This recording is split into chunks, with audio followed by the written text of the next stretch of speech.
My 26F, husband's, 30M, best friend, 29M, just kissed me and I'm unsure of what to do. Trigger warning. Sexual assault, predatory behavior, verbal abuse and threats. I, 26F, am an immigrant that recently relocated to another country to be with my husband, 30M, after being long distance with him for several years.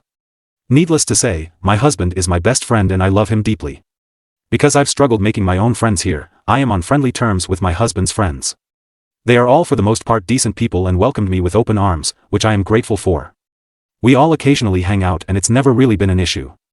Recently, I began planning a surprise party for my husband's birthday and I figured I would reach out to his friends about planning to see if they wanted to help. Enter my husband's best friend Adam, 29M. Adam has been my husband's friend for about 10 years now. Adam is married with a wife of his own who I am friends with. Adam immediately was very supportive of my ideas and was insistent on helping. Many times he offered to drive me around the city, to go to different stores since my husband and I don't have a car, which I would decline since I didn't want to cause him any hassle. He would offer to use his place of work as the location for the party. He works at a fancy restaurant. Again, I would decline because my husband isn't the type of person to enjoy birthday celebrations like that, but I would let him know I appreciated his kind offer. And that I felt he was being a very kind and generous friend. He was fairly persistent, but I figured it was just because he wanted to make his friend's birthday memorable. Fast forward to this week, Adam texted me and told me he had his birthday gift for my husband, but he would need help loading it up in his car.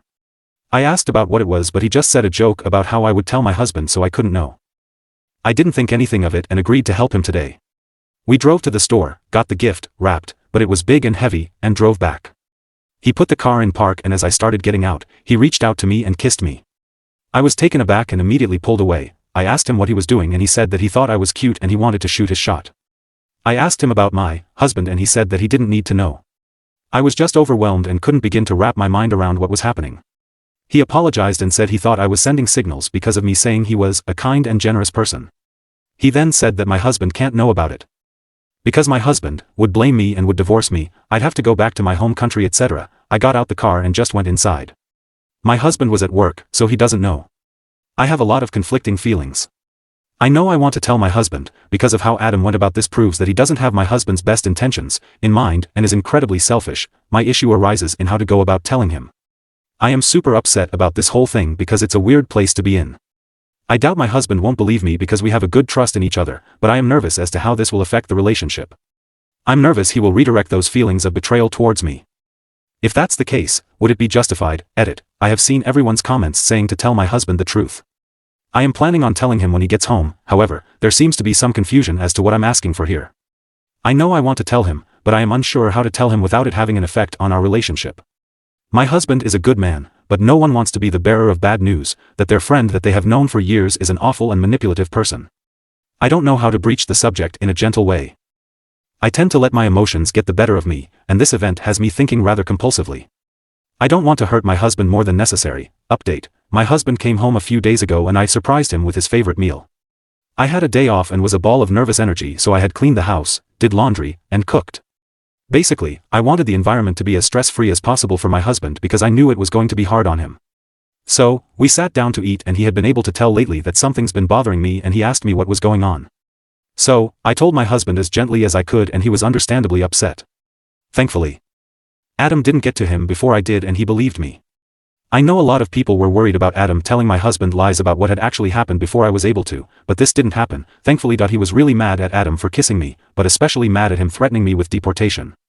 We talked it through and after a few hours, came to the conclusion that, in order to protect my residency, we would file a police report for assault against Adam. Thank you to those who suggested this. As we talked, Adam sent me a text message that said this: "Hey. I just wanted to check in on you to make sure you remembered what I said to you in my car yesterday. I really don't want you to go back to home country. I've also been thinking of you. Call me when you get this. We have things we need to talk about." Yeah. Creepy stuff, plus low-key threats. It had my husband seeing red and me feeling scared, so we went to the police station the same night I told him. They seemed freaked out by Adam's most recent text and agreed it seemed like a veiled threat, so I filed a police report and they are investigating. As other Redditors pointed out, I wasn't the only victim in this situation. The next day, I texted Adam's wife when I knew Adam was working to see if she wanted to meet up and she said sure. So, we met up and I told her what happened. I showed her the text and sadly, she didn't take it too well. It's understandable, but this is what I worried about. She seemed to think that I flirted with him, called me a homewrecker. I know this was probably out of lashing out, but it still made me feel bad, both for her and me for Adam putting us in this situation. It's sad I lost a friend. Shortly after I met with his wife, Adam started blowing up my phone, but I didn't answer. I assume his wife confronted him or the police called him, I'm not sure what set him off. He then sent me a bunch of texts that just got crazier and crazier to the point to where I didn't feel safe. So, I called my husband who was at work, and he told me that Adam was also blowing his phone up, too. We ended up calling the police because Adam was threatening to come to our apartment and do what he should have done when I was in his car. Satisfying ending sort of. He was detained by police for making what they deemed a credible threat against me. It's still an ongoing situation, and I'm a bit upset by how this whole thing essentially blew up, but at least my family and I are okay. The most important thing I'm focusing on is recognizing that what happened isn't my fault and that I am a victim here. Also, therapy going forward. Overall, this experience has shown me how quickly people can change once they don't get their way. If you had told me a week ago that Adam was a nice guy I would have laughed at you. As we went through Adam and I's, very few, interactions, my husband agreed that there wasn't any mixed signals. Adam had completely made it up in his head or, as some of you pointed out, was trying to take advantage of a woman in a vulnerable position. I am fortunate that I got the support and protection I needed. It's certainly a great way to start off a new life in a new country, that's for sure. Anyways, I wanted to say thanks for all the comments and support my last post got. My husband read the post and was thankful that I wasn't dealing with this situation by myself. Thanks, Internet. Also, shout out to my husband for literally handling this in the most amazing way. Lucky to have him, so give him some internet love. Edit. I'm seeing some people saying negative things about Adam's wife. I feel it's important to remind Redditors that she is just as much of a victim here as I am. Adam and her have been together for a lengthy period of time, and it makes sense that in her hurt, she would lash out on the person closest. Adam's wife was very kind to me and the first friend I made in the country. She would check in on me daily and invite me to meet her friends, cook food for me, help me find work, etc. She has never once been malicious towards me, and I see no reason to believe she will start now, and I hold no ill will to her either. In fact, I hope she is able to find peace because she did not deserve what Adam did to her and their family. The only person in the situation that deserves your negativity is behind bars currently. Please be respectful to her, as she holds a place close to my heart. Relevant comments. I remember your original post and have kept it open in a tab because I was worried about you. I'm so glad you're safe now. Adam never believed you were sending him signals. He is just a predator who used that lie to make you feel like you did something wrong. He used your vulnerability as an immigrant to threaten you and make you feel like you couldn't say no to his assault or report it to anyone.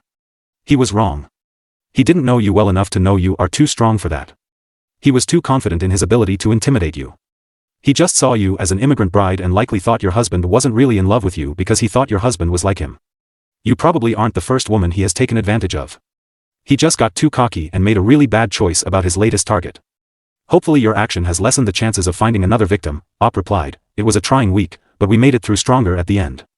I'm very thankful I got the advice I did. Many commenters repeated what you said about Adam being a predator, and that thought never even occurred to me. Turns out, you guys might be right. I'll never believe anyone who says that outside perspective isn't necessary.